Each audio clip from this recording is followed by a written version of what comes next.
Hey guys, you must be getting tired of seeing this old 12AT7 receiver, but personally, I'm very pleased with how this is after coming out. I really am.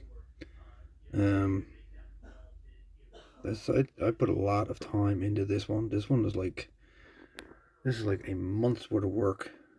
Probably a month and a bit. Well, since I've done the first video on the 12AT7, that was like, a month or so ago.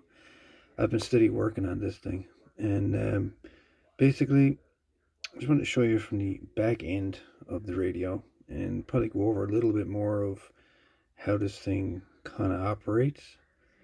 Um, because we've got the 1287 works on a Hartley oscillator, so the whole coil is used.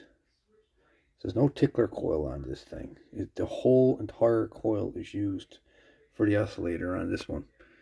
So we got the antenna input, which right now is, believe it or not, I'm using AC jack. I mean, it was already in the side of the thing. I'm just using one of these pins. But I'm going to put a PL259 or SO239 on here, or try to, or a BNC or something. I've got an insulated, that's the audio jack. It's an insulated audio jack. The antenna input comes from here. It goes to a RF gain control, which is this one right here. And that controls the amount of signal that gets dumped into the 6AQ6. This tube right here. Let me see if I can zoom in on it a little bit. There you go, 6AQ6. So then the signal comes from the 6AQ6. The signal comes from that, and it pops up right here on this side of this trimmer capacitor. It's a little what is this one? 4 to 123 picofarad, something like that. And anyway, so that one goes into the capacitor, and away it goes. Pretty much got your oscillator controlled by our regenerative control, which is this one here. That one's a main volume control, but I don't even use this volume control. This one's always max. I tend to use this one now as volume control more than anything. So we got the main tuning capacitor. It's a 3-section cap. I'm only using one section of it. The other two sections are not used at all. And I've got a band spread right here. This is the band spread tuning. I've got a little microcapacitor here that drops the capacitance of this one, makes it smaller so it doesn't, basically this one has a large, like a massive piece of the band. This one here can do. And what the band spread does, it takes this massive piece and it just takes a small section of it and tunes it. Tunes a small section of it. That's what the band spread does.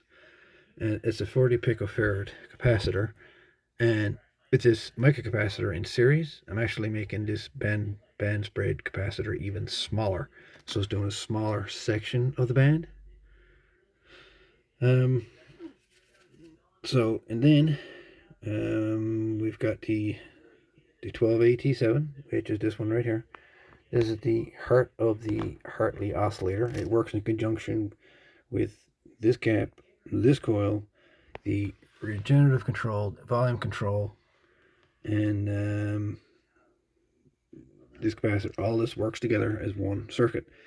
And I want to have more amplification on the signal, which is why I went with the 6AQ6, or A6AU6 rather.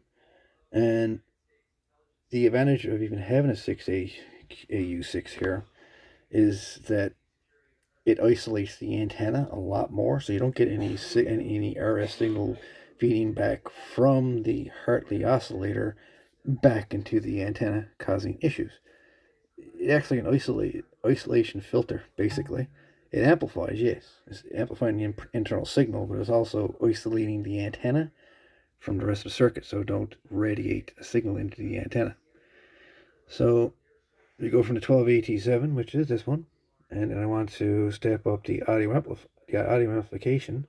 The 12AT7 is part of a detector. There's actually two tubes rolled into one here. So we got half of the 6AQ7 is a detector. The other half of this 6AQ7 or 6AT7 is the first audio amplifier. So then the signal, the audio, comes out of this tube, and then it goes into half of this tube, which is a 12AX7. And then goes from that half of the tube to the second half of the tube, which is then, so you got first stage audio amplification, third stage, or second stage, and third stage audio amplification. The audio then goes through this transformer. There is a capacitor, a disc capacitor, 0.1 microfarad cap, ceramic cap. So this transformer is not across the DC line at all. It's isolated from a DC line with a 0.1 microfarad capacitor, ceramic. And one side goes ground and whatever. So the headphone jack here is actually 100% isolated from the rest of this radio. There's no way you can get a shock off of this. It's like, because it goes, this is isolating it. But this is a 12K, 12,000 ohm to 8 ohm audio transformer. So that comes from here, goes into it, comes out of it, and comes right on over. Boom. Out through the jack right here to the headphones. The other thing I'll mention here, we have a DC filter, which is this one here. This one is on the DC input. So we got the main DC input, 150 volts inside input, 50, 40, 50, 60, 100, 150 volts, whatever you want to use. Comes in here, that's your ground, that's your DC. It goes into this transformer, in and out. This is acting as an inductor. It helps block some of the noise, hum, the buzz, whatever. It helps filter out some of it, not all of it, some of it, before it gets into the rest of the circuit. So then we have a shielded box right here. This is a 2SK30A. It's an FET transistor sitting inside of this the circuit board. It is shielded because the circuit itself, well, it takes its signal off of the pin 6 of the 12AX7. So the signal, the audio from the actual station, the audio drives to SK30A, which then drives the S meter over here. And to zero the S meter, basically what you do, you disconnect the antenna, you set the meter at 0, and you use this control here to do that, to set the needle directly at 0 on your S meter. And that's what that control is for. So we've got a couple jacks here. I'm thinking of changing all the, well, I was going to change these out, but I got to leave them alone now. It's so compact in here now. But these two blue ones are filters. Not filter, they're heaters. These two here are the heater line, 6.5 volt AC. So you got your 150 volt DC negative, 150 volt DC negative right here on these two. There's only 4 connections to this. So this is my hand up against this radio. So this gives you an idea of the actual size of this thing. It's not small by no stretch of imagination. It works very well, as you've heard. I notice I need a little bit more filtering. Still had a little bit of hum and buzz from the lab volt power supply. I mean, it's great, you know, but it needed a little bit more extra filtering to calm this down a little bit on the hum and the buzz and whatnot. And I physically had no room inside of this to mount anything. Underneath this cabinet is like, it is blocked. I mean, you probably might be able to see some wiring in here, but trust me, underneath that chassis, it is blocked. I've used a lot of RG175 or RG174 coax for doing a lot of shielding from the coil to the band spread. I've used it on the 2SK30A here. I've used shielding down here. Under the canopy, there's a lot of filtering, a lot of coax for shielding underneath, and that calmed it down quite a bit. But I still need a little bit extra DC filtering, and where I didn't have no space in that, that's why I decided to build this part, an external DC filter. I want to put a voltmeter in here so I can keep an eye on voltage output from this. So basically I'm running, for the most part, I'm running this unit at a less than 150 volts. So I can run, I've ran this radio down as low as 50, 60 volts, and it was still just as good. Loudness ain't quite there, but it worked just as good at 60 as it does at 150. Just the audio level is not that strong. But that's all. This is just an ordinary CB radio S meter that I took out of here. I decided to put in here SL CB radio S meter ahead. I took the display behind it. I just put a piece of paper, wrote that down there.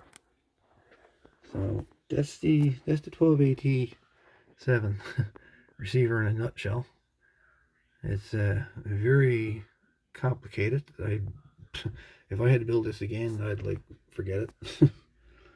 I don't think I could. Oh, well, I suppose I could sit down and read on it. But I'm planning on building a matching transmitter to go with this receiver. The receiver itself is very stable on receive, on SSB, really stable. I've got some amateur radio stations that I've logged as of last night. I got VE9 Delta Uniform. I got VE2 QRA WA3 HTW G0 EVY. I even heard even more here that I've heard on the even heard the No SWR on this radio, as well as CHU Canada, as you've heard. So it's a very capable radio as is. But yeah. Anyways, I just want to give a better little OS, and this little switch, it is supposed to act as a little noise limiter. It's not quite working the way I want it to work. I flick it, it doesn't really seem to do much, not yet. So I still got to work on this little circuit here, get this working the way I want it working. But that's pretty much it in a nutshell. So again, we got volume control, we've got regenerative control, we've got RF gain right here, main tuning over here, we got the volume control here. Basically this volume control controls the volume between the two stages of the 12AX7. If you look at a schematic, this volume control is sitting between both halves of that 12AX7. So that's why I'm using that more as a volume control, because it's controlling the volume from this tube more than this one is, which controls the volume out of this tube. So I'm controlling this one more than I am that one. And of course we got band spread, and we got 0 S meter 0 right there on this control there, and we got the trimmer here. So depending if signals are really strong and I don't want so much signal coming from the antenna into the receiver, you just back off this trimmer, basically take it out a bit, and if I want to add more capacitance, you just screw it down basically. So yeah, anyway, that's just a quick rundown of this 12AT7 massive receiver I got built here. And yeah, I hope you're not too bored of it. I'm just enjoying building this thing. I know probably a few of you are really getting tired of looking at this. I know the likes are not there, but boys, no matter what, I don't care what you say, what you think. This is what amateur radio. This is what amateur radio is. It's not going out and buying a radio off the shelf, turn it on, there it is, use it. This is taking a pile of junk, a pile of parts, and making something out of it. That's what this is. This is what amateur radio is to me. This is what amateur radio truly is. is building your own equipment. So to me, this is more rewarding to me than just buying a radio off the shelf. So it is what it is. But it's either it's a like it or hate it kind of a thing.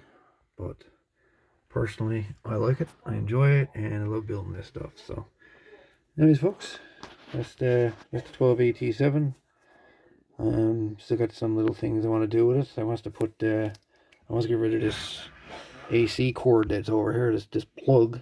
I want to put an actual antenna connector. So that's what I was planning on doing tonight. Put an actual antenna connector here and take it off of this, so I can actually put a PL259 and screw it right onto this, versus just, because right now I'm just running on literally a alligator clip with a piece of wire. So that in itself is picking up noise from the house. So anyway, there you go.